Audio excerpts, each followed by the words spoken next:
നമ്മുടെ ശരീരത്തിലെ 500-ലേറെ പ്രവർത്തനങ്ങൾ ചെയ്യുന്നത് കരളാണ്. രക്തം ശുദ്ധീകരിക്കുന്നതിനും വളർച്ചയ്ക്ക് ആവശ്യമായ പോഷകങ്ങൾ നൽകുന്നതും ഉൾപ്പെടെയുള്ള പ്രവർത്തനങ്ങൾ കരൾ നിർവഹിക്കുന്നുണ്ട്. ആരോഗ്യകാര്യങ്ങളിൽ കരൾ വഹിക്കുന്ന പങ്ക് എത്രത്തോളം ഉണ്ടെന്ന് ഇതിലൂടെ തന്നെ മനസ്സിലാക്കാവുന്നതാണ്. ദഹനത്തെ സഹായിക്കുന്നതിനായി പിത്തരസം ഉൽപ്പാദിപ്പിക്കുന്നതും ശരീരത്തിൽ നിന്ന് വിഷവസ്തുക്കളെ നീക്കം ചെയ്യാൻ സഹായിക്കുന്നതും നമ്മുടെ ശരീരത്തിലെ ഏറ്റവും വലിയ അവയവമായ കരൾ തന്നെയാണ്. അനാരോഗ്യകരമായ ഒരു ജീവിതശൈലിയാണ് നിങ്ങൾ പിന്തുടരുന്നത് എങ്കിൽ അത് കരളിന്റെ ആരോഗ്യത്തെ ദോഷകരമായി തന്നെ ബാധിക്കും. ശരീരത്തിൽ ഇത്രയേറെ പ്രവർത്തനങ്ങൾ ചെയ്യുന്ന കരളിനെ പ്രത്യേകം ശ്രദ്ധിക്കേണ്ടതും അത്യാവശ്യം തന്നെയാണ്. കരളിനെ സാരമായി ബാധിക്കുന്ന ചില ദുശീലങ്ങളെക്കുറിച്ച് ആദ്യം നോക്കാം. മദ്യപാനം കരൾ വീക്കത്തിനും ഫാറ്റി ലിവറിനും കാരണമാകുന്നു. വിഷാംശത്തെ ഇല്ലാതാക്കാനുള്ള കരളിന്റെ കഴിവിനെയും മദ്യപാനം ബാധിക്കുന്നുണ്ട്. നിർജ്ജലീകരണവും കരളിനെ ബാധിക്കുന്ന ഒരു പ്രശ്നമാണ്. കരളിന്റെ പ്രവർത്തനത്തിന് വെള്ളം ആവശ്യമാണ്. എല്ലാ ദിവസവും ആവശ്യമായ അളവിൽ വെള്ളം കുടിക്കുന്നത് ആന്തരിക അവയവങ്ങളുടെ പ്രവർത്തനങ്ങൾക്ക് അത്യന്താപേക്ഷിതമാണ്. ഇതിലൂടെയാണ് പിത്തരസം ഉൾപ്പെടെയുള്ള സ്രവങ്ങൾ ഉൽപ്പാദിപ്പിക്കപ്പെടുന്നത്. എന്നാൽ എനർജി ഡ്രിങ്കുകൾ, സപ്ലിമെന്റുകൾ എന്നിവ അമിതമായി ഉപയോഗിക്കുന്നത് കരളിനെ ദോഷകരമായി ബാധിക്കുന്നുണ്ട്. കരളിനെ ബാധിക്കുന്ന മറ്റൊരു കാര്യമാണ് ഉറക്കം. വൈകിയുള്ള ഉറക്കവും ഉറക്കമില്ലായ്മയും കരളിൽ സമ്മർദ്ദം ചെലുത്താൻ കാരണമാകുന്നു. ഇത് വിവിധ ആരോഗ്യ പ്രശ്നങ്ങളിലേക്ക് വഴിവെക്കും. മറ്റൊന്ന് പഞ്ചസാരയുടെ അമിത ഉപയോഗമാണ്. പ്രിസർവേറ്റീവ്സും പഞ്ചസാരയും അടങ്ങിയ സംസ്കരിച്ച ഭക്ഷണങ്ങൾ കരളിനെ പ്രോസസ്സ് ചെയ്യാൻ ബുദ്ധിമുട്ടാണ്. അത് ഫാറ്റി ലിവർ എന്ന രോഗാവസ്ഥയിലേക്ക് നമ്മളെ എത്തിക്കുകയും ചെയ്യും.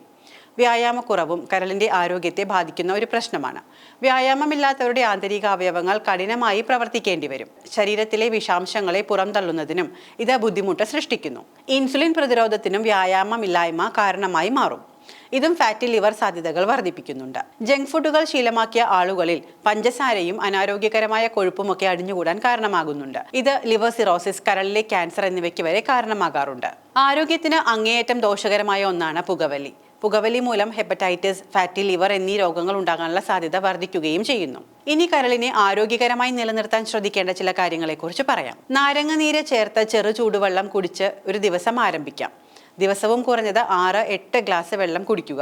ഈ വെള്ളം കുടിക്കുന്നത് കരളിനെയും വൃക്കകളെയും ശുദ്ധീകരിക്കാൻ മാത്രമല്ല, ശരീരഭാരം കുറയ്ക്കാനും സഹായിക്കുന്നുണ്ട്. ക്യാരറ്റ്, ബീട്രൂട്ട്, ചീര എന്നിവ ജ്യൂസാക്കി കുടിക്കാവുന്നതാണ്. അല്ലെങ്കിൽ 1 ഗ്ലാസ് ഗോതമ്പ് ഗ്രാസ് ജ്യൂസ് കുടിക്കാം. ഇവ രണ്ടും ശക്തമായ കരൾ ശുദ്ധീകരണ മാർഗങ്ങളാണ്. ആരോഗ്യ വിദഗ്ധരുടെ അഭിപ്രായത്തിൽ ഭക്ഷണത്തിൽ 40% പഴങ്ങളും പച്ചക്കറികളും ഉൾപ്പെടുത്തണം.